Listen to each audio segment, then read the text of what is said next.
to kind of start, we were kind of thinking the best things we can do is A, limit the presence of deepfakes to begin with, and B, limit their effect if they are present. So we kind of have 4 different strategies as outlined by 4 different places to look at as outlined by 1. Sourcing, creation, distribution, feedback, and impact. And you can kind of like throughout the different strategies, they're either trying to limit deepfakes from happening in the first place, limit their spread, and if they were to spread, what would be the best way to kind of like be prepared for them. So sourcing, well, we kind of start looking at the technology software that's available to create deepfake, and one of the ones I kind of presented was so the technology softwares like, let's say, Adobe or through Photoshop or their other components could start, but we could lobby them to start prohibiting and warning against the usage of those technology software and creating deepfakes. If they prohibit them in their user agreements, and if you break those, and if you do use them for deepfake, then you can kind of start getting some punishment for it. So they can kind of like warn against them from the beginning. So from the creation of the deepfake, you can kind of already try to stop it from there. Yeah, I think we talked about it, and the way we would do it is when they use the application, they have to read this like warnings and messages and whatever codes of usage, and then it would be indicated that any breaking of these agreements would lead to a pursuit in law or like suing them, like basically the person who created the video. It's like the softwares won't necessarily know if they're being used for disinformation, and I think we tackle that a bit better on the distribution side, and if they're ever caught using the technology. It's more to act as a deterrent more than anything, and the catching itself, we try to tackle it in the next creation and distribution one. But I do know that Adobe is, well, usually it's a paid program, you pay for it and you pay for it quite a bit, and when you pay for it, you have to agree to a user agreement. So if they do track back, because I think to a certain degree you can, if anyone is ever found to be creating deepfakes, they can track back using those payment methods. Those, well, when you sign up, you give your name, you give your email, you give all of that stuff. They can kind of track back and ban you from using their stuff. So even if we could have the technology to limit it, we shouldn't, because we don't know what the content will be used for. It's just there to be like a way to afterwards, if it's used for disinformation, be able to track it and sue the person. After the individuals are able to source the technology, use the platforms and get the necessary information, they have to create the actual video or file. In order to make it easily accessible and easily identifiable, we thought of creating a source formatting that would be used universally when creating a deepfake document. This would allow the platforms to easily identify if it's a deepfake and would make the algorithm tackling much easier. This is community-based. Nothing stops someone from doing a deepfake video and then screen recording over it and then transforming it to a JPEG. But absolutely does already help kind of create a standard within the community that is approved. But doesn't necessarily completely solve the issue. But perhaps when doing the video itself, create a watermark that is attached to a blockchain that allows it to be identifiable and verifiable, which means that it is kind of a database that validates the authenticity of the source.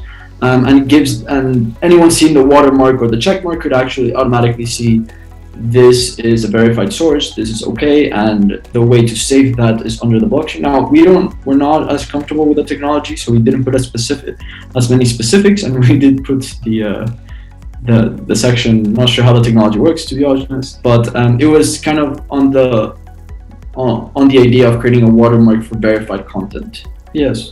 I'm not sure how the technology works, but if in a way that when you transform it to another file, it limits the deepfake technology, it would be ideal. But not necessarily would help with people with malign intentions. It's more of someone accidentally does a video that creates viral disinformation, the web page is automatically identifiable as deepfake. So we're talking about some having some sort of universal guidelines for all countries, so mandated through the UN, something that is relatively basic, not too intrusive into the information, but just saying that videos that are deepfakes should be identified as a deepfake. And and then if the countries, because some countries might not want to use that mandate, it should be stated somewhere, either when you use an application in that specific country, it should pop up, this country does not follow the UN guidelines for deepfakes. As such, people will be informed, even when they travel, that the information, even if they're using the same platform, is not verified. And then what we were talking about with Juan having the .dpfk ending for files, it could be the same way for social websites. If it's, for example, the Tom Cruise account that you shared with us, every video should have a watermark that says deepfake or says something that says that it's fake, because if it is shared through something else, people might not know that it's fake, and just having that little watermark saying deepfake might increase awareness and let people know that this is not real. Also for educational purposes, it would be a great idea. Yeah, for the third idea, if you were listening to us while we were meeting, there was a lot of debate on this one. Props to Noor, because she had the original idea.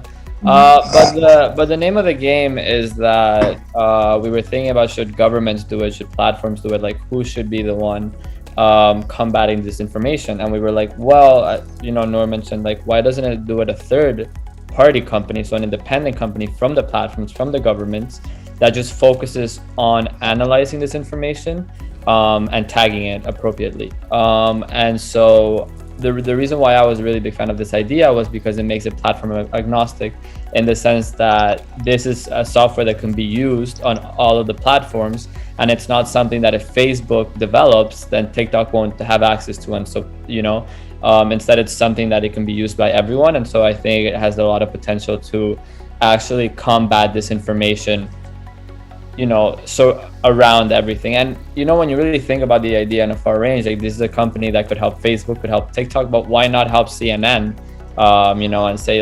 this is your articles, or this is your content that could be classified as disinformation. My brother added to the idea that it would be really, really good to add a trustometer. So the idea would be this company develops this trustometer that is integrated into the platforms of how trustworthy this piece of content is. Hassan would argue that people wouldn't trust it, but I think that if it's a 7 on 10 or a 2 on 10, at least it would put your guard up. It doesn't really take a lot of real estate in the platform, and I think it could do wonders to just people put their guard on. This could be and we see platforms already combat, but it's platform individual, and this company specializing in it would have more data, would have more focus. I just feel it would really add on. And then in the long term, we were speaking about how each government has they define disinformation, they define misinformation differently for their own political agenda. This company, this third party, would be able to work with each government so that information gets distributed as the region wants. So that way you don't get into government laws, and you work with the government rather than against the government. Because a lot of the problems Twitter has been having or these platforms is that they are just defining globally what they think is right or what they think is not, while this company could potentially work with each local government. So one would be like whenever a person, they're both at the individual scale. Well, actually, no, not the second one, but the first one, it's whenever a person tries to share a video, whether within the platform or through other platforms, a pop-up or something would come up that would warn them against, well, not against it, but warn them of the the negative things that might happen if they do share disinformation. And then this number 5, it's social media platforms are required to credit the original creator of the video. And it's not a responsibility that comes down to the user, but more to the platform itself. Yeah, I just want to add, this is already done in TikTok, and it's really useful because you can see the and the creator's name at the bottom of the video, even if you save it inside your own like phone or whatever. It has the watermark, or the you know who did this video, and it's very beneficial if the video gets out of control and something bad or horrible happens because of this video. You can always track it to the person. I think while the technology is still in its infancy and the budget is unlimited, it is possible to grab an army of people to be able to detect deepfake. Absolutely, it requires a different level of competencies and facets to the topic. For example, lip syncing, or eye movement or head tracking. But essentially, I think how it works in these companies is that you have a number of employees that flag it, and then it goes through a different software itself to check it as well, and then through a committee that decides if it's moderated or not. So it's just different levels to it, but the idea being that you grab just as many hands as you can, quote unquote, instead of bots, because at the current moment, humans are better than bots at detecting this type of disinformation. But to be fair, currently a lot of companies already do this. They already have a lot of freelance moderators going through a lot of the content to detect it. So it's more about reskilling these users, because they already have the structure, they already have the organizations. More about reskilling these users to also specialize in detecting deepfake disinformation. If the trustometer shows like 2% trust, and then they can do verification and then just remove it from the get-go, that would already go a big way forward into making a final decision of what content is removed or kept. So all to say that in isolation, this for sure is not enough. It's more to the benefit of all the other initiatives that we're trying to implement. So in that sense, we were more thinking of an education campaign.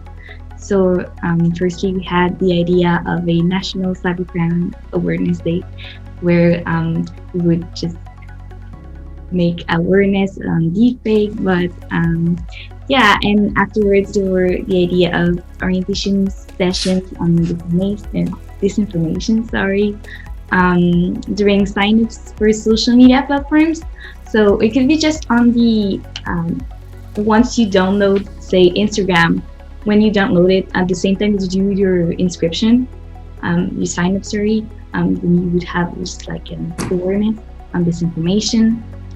And after that, we have the idea of courses in public schools and organizations. So in the just in the professional environments, when you enter a company. So in that way, our public would be as much the people that uses social platforms right now, or the people who will be the future generation that will use it. So in the course curriculums, either in university and CEGEP, well, I think it could also be implemented in secondary school in a different way, but just to start raising awareness and informing people of the dangers.